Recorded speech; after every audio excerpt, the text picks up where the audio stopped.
Coming up, the AI frenzy sends shares on Wall Street to a record high and global tech stocks rallying. Nvidia shares surge and it becomes the world's fourth biggest listed company. And profit reporting season kicks on.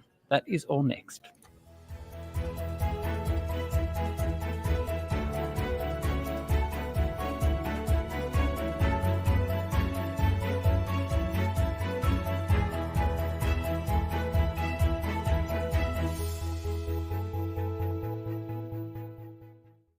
It is your daily 10-minute business and finance news wrap for this Friday, the 23rd of February 2024. On Market Day, we'll speak with Grady Wulff from Bell Direct, but we are going to start with artificial intelligence and the boom there because it sent shares on Wall Street to a record high overnight, driven by a 16% surge in Nvidia shares. They're up 231% in 12 months. It's now the world's fourth largest listed company. For more about it, its role in artificial AI and the future for AI, I spoke with Alex Pollak. He is the Chief Investment Officer at Loftus Peak. Alex, let's start with the basics. What's behind the AI hype at the moment? What can AI do? AI is a general purpose tool that you can apply to any sort of part of your, the work that you want to do. For example, a very simple application is it has the capacity for you to be speaking one language and somebody on the other side of the world to be speaking another language, and for it to simultaneously translate the languages so that you're hearing the English version of what the Chinese person is saying, the Chinese person is hearing the English version. But that's just one, as many applications as there are out there right now, that's how many AI applications there are going to be.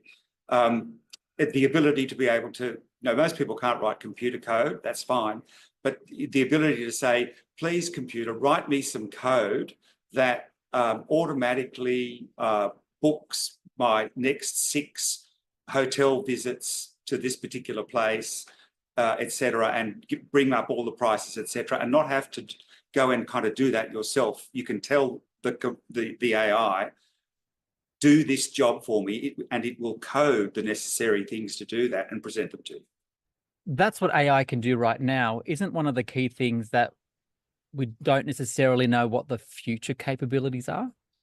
Yes, so that's a very interesting point. When they launched 3 and 4G globally, 10, 15 years ago, I mean, Netflix was a business, so to speak, but it hadn't really occurred to Netflix necessarily that the broadband speeds that made 3G useful could also be those that carried video, Netflix programming. And those same capabilities for broadband also enabled you to be able to see your Uber driver coming, because that's a kind of video product itself. So those applications really became very important as a result of 3G. We don't necessarily know all of the different applications that will spring up outside of, as a result of this AI thing that's happening, but there will be hundreds, if not thousands, and there will be business changing applications in the same way that Google changed advertising in search, in the same way that Netflix changed the way we consume television away from, linear to streaming, etc., etc. So you don't know when these tools are created, what they may be capable of doing, but people build whole business models on top of them and appify them, turn them into applications. We don't know how it'll roll, but we know it has the capability to do a whole lot of things that haven't been yet really, thought through. Okay, so when we talk AI, we know there's one company in particular, that's the US company Nvidia, that's really getting a lot of attention. Why? What is it? And what does it do? So what Nvidia does is previously all of the architecture behind computing meant that it had to go through this one thing, the central processing unit. And anyone who's bought a computer, probably has Intel inside, and that was the Intel chip that everything ran through. And it processed requests in a serial way, one after the other. What the Nvidia does, and what is profoundly different, is that Nvidia farms out all of the complex series of calculations into very simple ones that are all processed together in parallel at the same time, meaning that they don't have to go through the central processing unit, meaning that they are incredibly fast. And this is a revolution in the way data centers and companies will operate, with the ability to, in real time. I mean, you can imagine, right, if every word had to go through a central processor and you were trying to translate in real time, that could be quite hard to do. But with the GPU, with NVIDIA's GPUs, each little bit of the GPU itself can be responsible for a bunch of different words, and stringing them together is a very easy thing. That is the revolution. And only NVIDIA really, and AMD and a couple of others, have the capability to produce these GPUs at scale. Yeah, so that was my next question. We saw revenues at Nvidia surprise to the upside. It expects sales to continue to grow. That's what it's told the US market. So are there any other companies out there that can do what Nvidia does? Not in the time frame. I mean, the Nvidia stock price has quadrupled, so to speak, in the last few months. But remember, Nvidia's sales last year were 22 billion. This year they were 60 billion. Next year they'll be 120 billion. I've never seen a company in all my 35 years of doing this, I've never seen a company from a very large base already, 22 billion, double and redouble its revenue. It does that because it is the absolute scale producer, the scale manufacturer of these GPUs. And so it's what's happening is not a froth and bubble boom, so to speak, the way that, what the tech wreck was. This is underpinned by tens and tens and tens of billions of dollars of sales that are happening right now. What are the risks, though? I think investors may look at this sector and see that it's quite hot, see Nvidia as an example, to see its share price go through the roof. We're seeing tech stocks today doing quite well as a result. How do you balance the risk versus reward? What do investors need to know? Well, what we do is we don't, to the extent that other tech stocks have done well, they've done well because they've got part of the equation.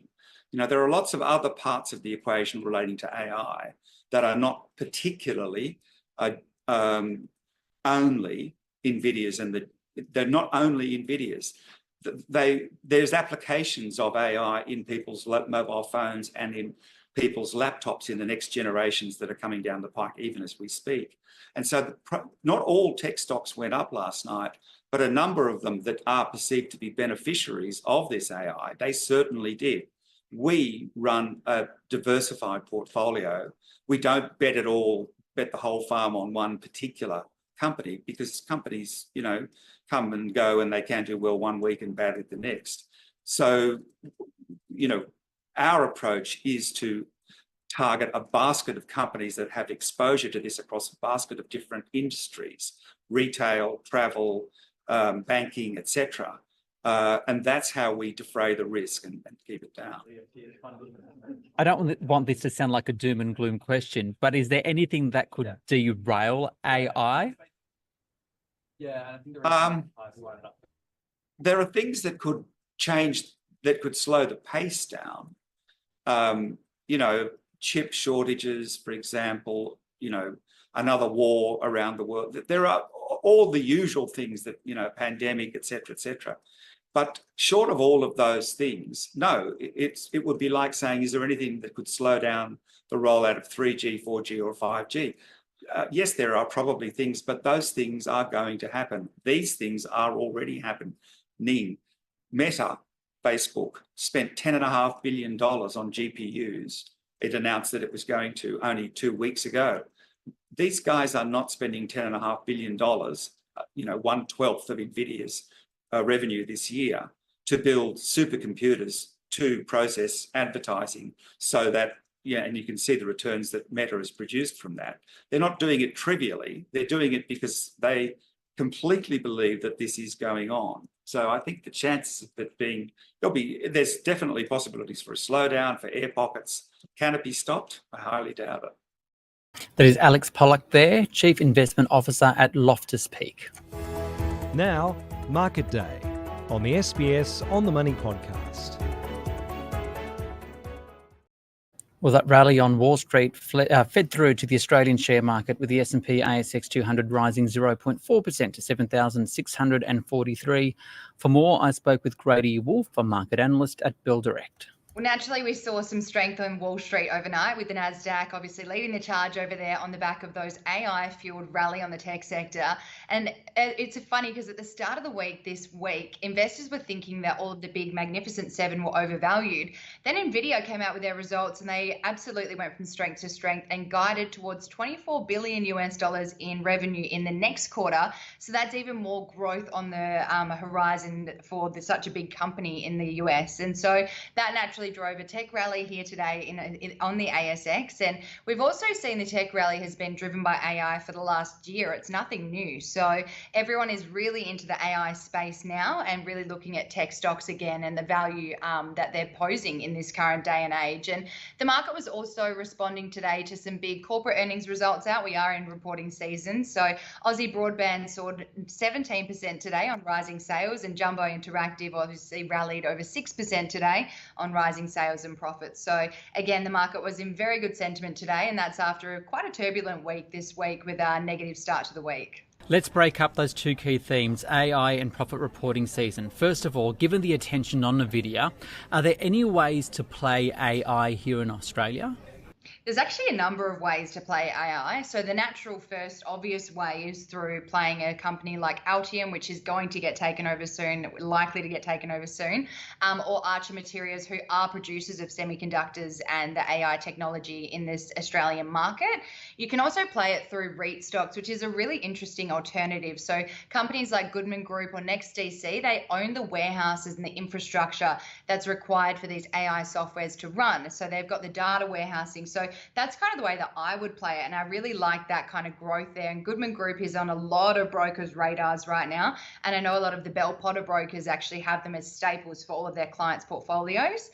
You can also play it through an ETF, like the BetaShares Global Robotics and Artificial Intelligence ETF. So that tracks all of the AI companies out there in the world. Or you can also play it through many different sectors on the ASX. So a lot of companies are investing in AI. So for the likes of Temple & Webster in the retail space, they're investing in it through a company called Renovi, which is an AI software for interior design. Or you can play it through the miners like FMG, BHP. They're investing in it for safety reasons. Or you can play it in the healthcare front through Telix Pharmaceuticals, who acquired Dedicade, which is an AI software that predicts the outcome of clinical trials. So there is many ways to play it, and it depends on your diversification and your strategy as to how you play it in Australia. So given the sector, well, AI is really in the headlines. There seems to be a lot of good news. You hear of Nvidia and all this money being made.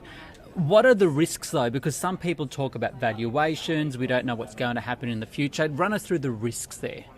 There's a few risks both for consumers and for companies in the AI space. So it's a technology. So you're always at risk of any cyber attacks, any security breaches, privacy breaches, because it actually requires a lot of data for AI to be running and for the algorithms to build and machine learning to operate. So the privacy breaches are definitely a key risk. You've obviously got the bias in the technology, because this technology is being built by people and by different softwares. So the natural societal biases are able to play into this and moving forward through the algorithms that are trained to obviously predict different outcomes.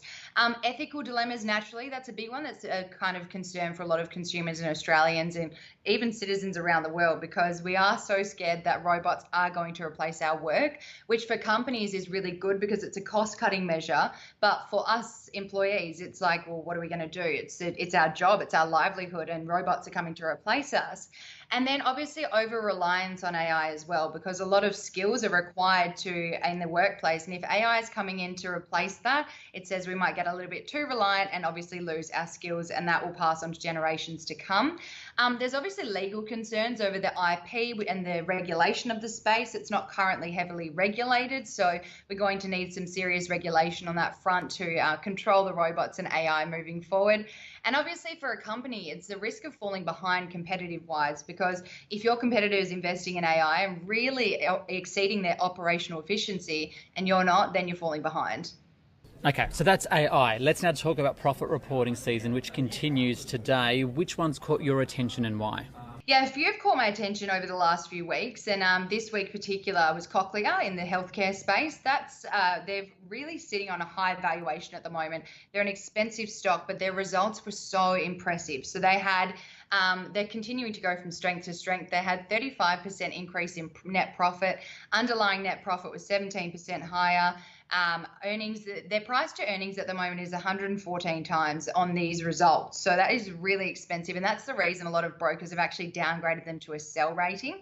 But in the healthcare space, the demand for their products and their guidance that they issued for profit into the second half of FY24 is really strong. So Cochlear is definitely one that has stood out to me this reporting season.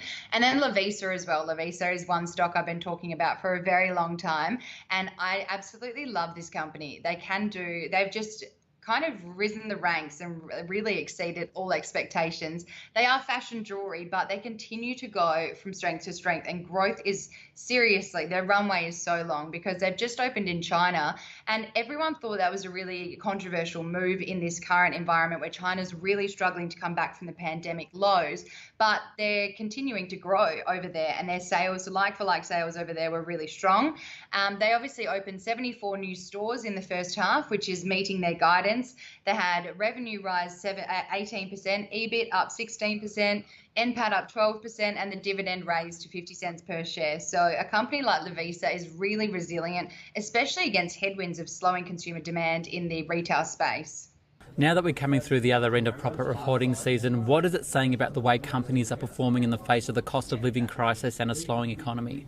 Yeah, it's definitely a real factor to consider this reporting season, and we've seen investors punish a lot of companies for these exact reasons. Now, growth outlook is slowing for a number of companies, and we saw investors really punish those companies that provided outlook for slowing growth. So the likes of Lendlease, Seek, Breville, and Synlait Milk were 4 companies that provided this and obviously were punished accordingly by investors. The big 4 banks are expected and are facing declines or stagnant net interest margins, and that's where they make most of their profit. And this was not unexpected, but definitely came through this reporting season. And this is because of increasing provision for doubtful debt, so increased expectation of defaults as Aussies are facing tough times to repay their mortgages, but also switching is on a high at the moment. So we're seeing a lot of Australians really reconfigure their mortgages so they can find the best, most affordable way to pay their and service their mortgages in the current environment of high interest rates. And then also, obviously, cost management inefficiencies have really hurt companies this reporting season. So West African Resources was one that guided to higher costs and lower production in the coming months. Woolworths as well, their margin was actually soared to 6%. And so that kind of provides more further evidence of price gouging, the current issue that we're facing at the moment with the big supermarkets. And they manage costs so well, but they also increase margins. So it does go to show duopoly is playing well in Australia's supermarket industry for both Coles and Woolworths. And finally, wrapping up and very quickly, the opportunities for investors at the moment, where are they? AI is the one we've talked about today, and definitely in the REIT space. As I said, I'm really positive on this sector. So Goodman Group is one, NextDC is another. I do see great potential for them moving forward. And we know that a lot of brokers are big fans of those companies. Also ResMed, their results that came through about a month ago, and they were really, really strong. The company is, their share price is down about 7% over the last year. So it just goes to show there is opportunity and growth. Now, this company was actually, they were sold off recently because everyone thought that Ozempic coming out and the weight loss drugs and new weight loss epidemic it was going to dampen their demand for sales of sleep apnea drugs and sleep apnea devices, And so it just goes to show ResMed has said, no, we can actually work alongside them. A lot of people are increasing demand for our products, and so they're going from strength to strength. So ResMed is definitely an opportunity right now. That's Grady Wulff there from Bell Direct. This SBS On the Money stream is provided for informational purposes only. The content in this stream should not be understood as constituting advice or a recommendation. It is not personal advice and it does not consider your personal circumstances or objectives. You should contact a licensed professional before making any financial